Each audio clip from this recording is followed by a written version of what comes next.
আবারও হাজির হয়ে গেলাম নতুন আরেকটি রেসিপি নিয়ে। আজ যেটি দেখাবো সেটি হচ্ছে হোমমেড গরম মশলা পাউডার। কম বেশি সবাই কিন্তু আমরা মাংস রান্নার ক্ষেত্রে গরম মশলা পাউডারটা ব্যবহার করে থাকি, কিন্তু যখন আমি গরম মশলা পাউডার দেই কোনো রান্নাতে তখনই কোনো না কোনো ভাবে আমাকে অনেকে প্রশ্ন করেন, মানে এই পাউডারটা আমি কিভাবে তৈরি করেছি বা কি কি লাগে গরম মশলা পাউডারটা তৈরি করতে। সেই জন্য সবার উদ্দেশ্যে আমি এই পাউডারটা আজকে দেখিয়ে দিচ্ছি আমি যেভাবে ঘরে তৈরি করি। অনেকে অনেকভাবে তৈরি করেন, আমি আমার মতো করে তৈরি করে দেখাচ্ছি। গরম মশলার মধ্যে কিন্তু পার্থক্য আছে, একটি আছে নর্মাল গরম মশলা, আরেকটি আছে স্পেশাল গরম মশলা। আমি দুটোই ভালোভাবে বুঝিয়ে দিব এবং কোনটা কোন পরিমাপে দিতে হবে এবং খুঁটিনাটি বিভিন্ন বিষয় নিয়ে আমি আলাপ আলোচনা করব।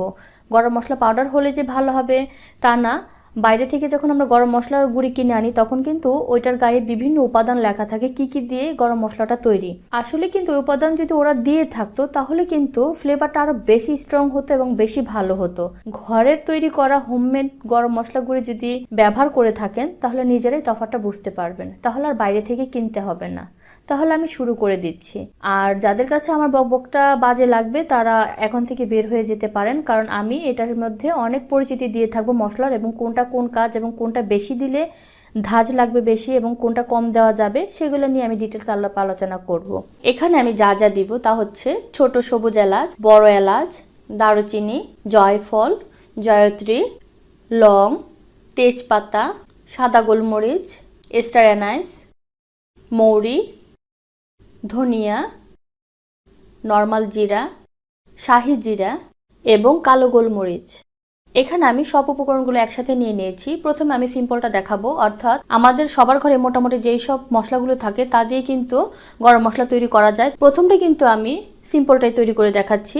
এটা হচ্ছে নর্মাল যে জিরাটা, সেটা আমরা যে জিরাটা খাই। এখানে আমি 3 টেবিল চামচ পরিমাণ নিয়ে নিয়েছি। দিয়ে দিব ছোট সবুজ এলাচ 2 টেবিল চামচ। এখন দিয়ে দিব ধনিয়াটা দিব 3 টেবিল চামচ। আমি এখানে যেই সকল উপাদান নিয়েছি তা কিন্তু অনেক ঝাঁঝালো হয় এবং ঝাঁঝ বেশি থাকে। ধনিয়াটা সেই ঝাঁঝটা কমাতে, ব্যালেন্সটা ঠিক রাখতে সহায়তা করবে, সেটা আমি দিয়ে দিব। আর ইচ্ছে হলে ধনিয়াটা বাদও দিতে পারেন, তাহলে কিন্তু গরম মশলার গুঁড়িটা রান্নার ক্ষেত্রে কম দিলেও চলবে।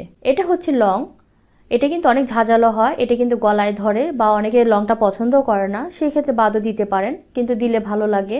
এখানে আমি 1/2 টেবিল চামচ দিয়ে দিলাম। এটা হচ্ছে কালো গোলমরিচ, এটা কিন্তু অনেক ঝাঁঝালো হয়, এটা যদি বেশি মাত্রায় দেন তাহলে কিন্তু তরকারি অনেক ঝাল হয়ে যাবে, পরে কিন্তু খাওয়া যাবে না। এটা আমি দিয়ে দিলাম 1 চা চামচ।